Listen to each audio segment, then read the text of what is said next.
So I wanted to make a video about where I think Assassin's Creed Mirage will rank before the game actually comes out. And I know some people might think, oh, this is kind of a useless video because we'll know once the game comes out. But I think this is a good measuring stick for things such as hype for games. Being able to take a look at where I think the game will rank based on what we've seen from the marketing, and then being able to go back after the game has come out, we've had time to play it and digest it and re-rank it and see if maybe we were spot on some things, or if maybe we were completely wrong on certain things. Maybe there's things that we didn't see and it panned out in a really good or really bad way. But I thought this would be really interesting to do, and we're going to do that today. So without further ado, remember, if you do enjoy today's video, don't forget to leave it a big old like. If you enjoy content like this, you want more like it, be sure to check out that button underneath the video. It used to be red, it still says subscribe. Last but not least, gotta thank my channel members. You guys help make these videos possible. If you want to join, get access to the exclusive perks that they get, be sure to check out that blue join button. Anyway, let's begin. First things first, if we're going to do a video like this, we do have to look at where exactly I have the games ranked. Otherwise, it's going to be kind of random if I say, oh, I rank it above this game. And you're like, great, where do you rank that game? That wouldn't make a whole lot of sense. So here is where I have the games ranked. Now, don't cry and don't celebrate, because you might have wildly different rankings than I do. After all, this is largely subjective based off of what I enjoy, and probably based on several different criteria that some people either care or don't care about. And that's, again, subjective. But I'm sure looking at these rankings, you can tell what kind of things I prioritize in my Assassin's Creed games and what kind of things I do not prioritize. You might be a similar type of player and fan as I am, or you might not be. That's okay. Feel free to disagree and let me know your rankings down below. But I want to go over a few reasons why I may put Mirage where I'm going to put it before I actually put it up on the board, just so you kind of have an idea as to what my thought process is going into this sort of thing. First things first, I'm very optimistic about Mirage. Now, the reasons that I think it's going to be a good game and a good entry in the series come down to several key factors. First things first is going to be the storyline and the character. A lot of the marketing, a lot of the ways that they've talked about the game, especially the writer, Sarah, I apologize, I cannot pronounce that name.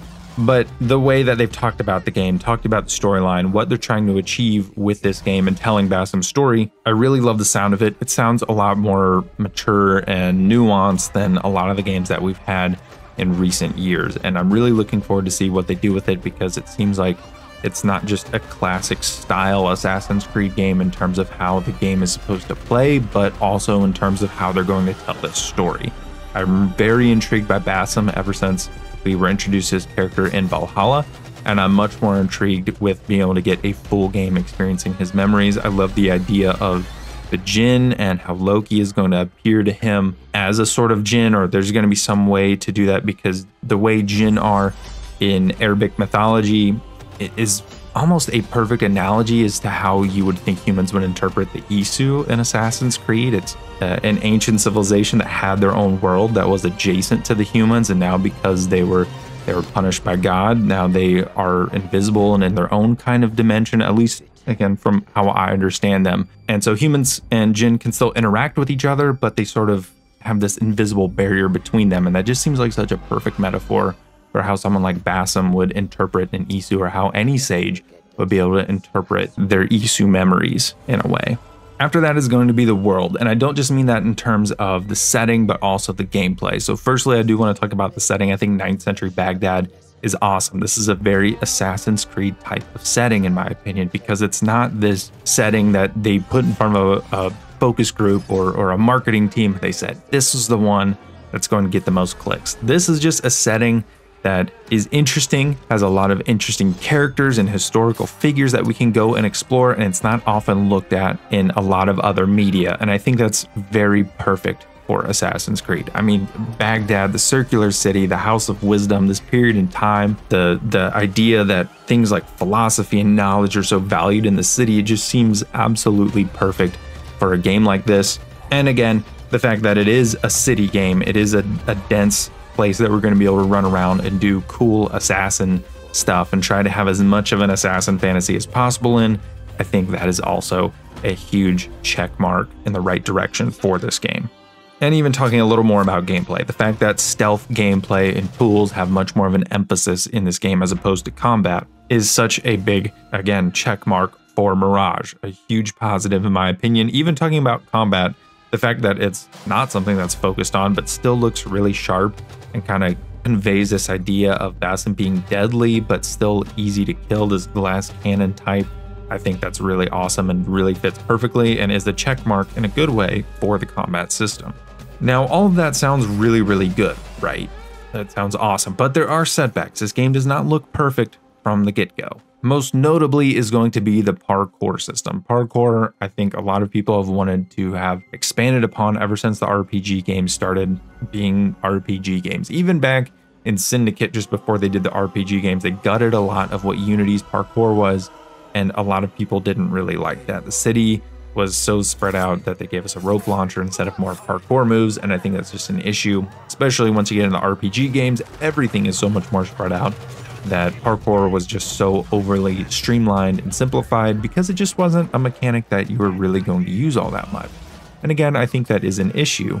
And in this game, the city is much more dense, and while the moves such as side ejects, back ejects, different hops, you know, all sorts of different moves don't appear to be there, maybe they'll be discovered once we get our hands on the game in some way. You never know. Once players actually get hands on, they start doing these fantastical things. We might discover certain things, who knows? But at least in terms of what is advertised, those moves are not in the game. And I think that is a big setback because a huge part of the assassin fantasy is being able to express yourself, not only in terms of stealth and having a cool flowing robe and an awesome hood and hidden blade, but also being able to parkour in a really cool way. And animations can take you so far, but at a certain point, players being creative in how they move about in unison with the really nice animations is really what sells you on that awesome fantasy.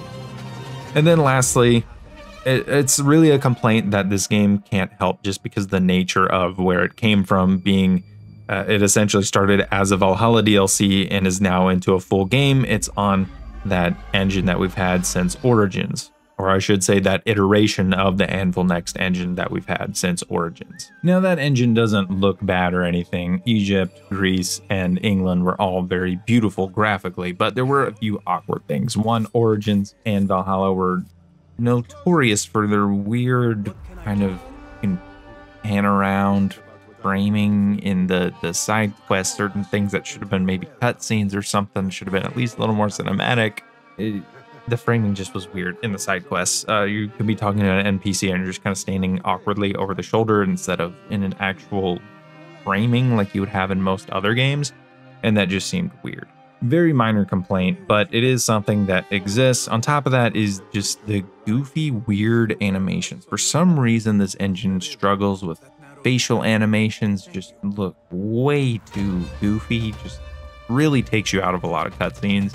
And maybe that's why they don't put you all that up close with NPCs, that they try to only make it cinematic when you're at an actual CGI cutscene, when you're in an actual like motion captured cutscene, instead of just every single one that some of them can be actually animated and stuff. But that is something that you notice a lot in this iteration of the engine, and hopefully the next game that we get does not have this engine with these issues. It just makes things a little bit awkward. You go from, oh, I'm immersed in this game, to kind of takes you out a little bit. It's not a major gripe. Again, it's just one of those things that you know you're going to get with this particular iteration of the engine, and that's okay. It's not going to make the game a 0 out of 10. It's not going to completely ruin the game. It's just one of those things. So all that being said, where am I going to rank Mirage before the game actually comes out? Now, like I said, I'm pretty optimistic about this game and where I think it's going to be. My most optimistic feeling about this game and where I think it will end up in terms of the overall rankings is, I think, just above Origins.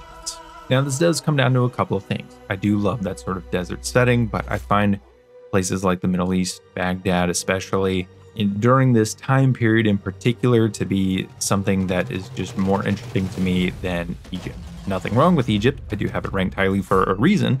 It's just this setting catches me a little bit more. And I also think that the story will feel much more about Assassins and Assassin's Creed, and we already have an established character in Basim, and I think that can help elevate what this story will be over what we had in a game like Origins. Again, Bayek, amazing performance, story, very good. But again, it's more about the origins of the hidden ones in the Assassins, and even then they don't really hit on all the points, such as the tenets of the creed and everything like that. I think this game will touch a little bit more on the chords of what it means to be an assassin, and that's what's going to put it above Origins and in the realm near where some of those elite tier games that I have are at. Now, again, I do have it just below Black Flag, which goes to show that just because something like parkour isn't the strongest thing in the world doesn't mean that game can't be amazing. But Black Flag did have the amazing naval combat to make up for some of that. So what will Mirage bring to the table that is going to elevate it and make up for the lack of emphasis on really good parkour systems? Is it going to be because the city's built a certain way and that helps bring across fun that way? Could it be the different tools that they give you? You never know. But again, that's where I'm firmly going to say that I think it will rank before we've had a chance to play the game. Now, should things like the story maybe not live up as much as we think it is, or maybe the gameplay isn't as good as we think it is, some things maybe don't live up to expectations and there's nothing to really make up for it, then I could see it maybe dropping down to around maybe where Unity is, Assassin's Creed 3, probably in that area where, you know, solid game, but not the best in the series. It's not competing to move the series in a direction that everyone's just all in on. I don't think that's going to be the case, but again, we'll see. And I'm definitely much more leaning towards the optimistic side of things, because I would love to have a great Assassin's Creed game with a great Assassin's Creed storyline and another great Assassin's Creed character. And I think so far from what we've seen that it is going in that direction.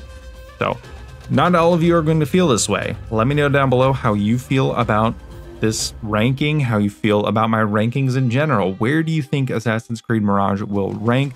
What are your overall rankings of the series? Let me know down below. Let's have a conversation. Thank you so much for watching, and I will see you in the next video.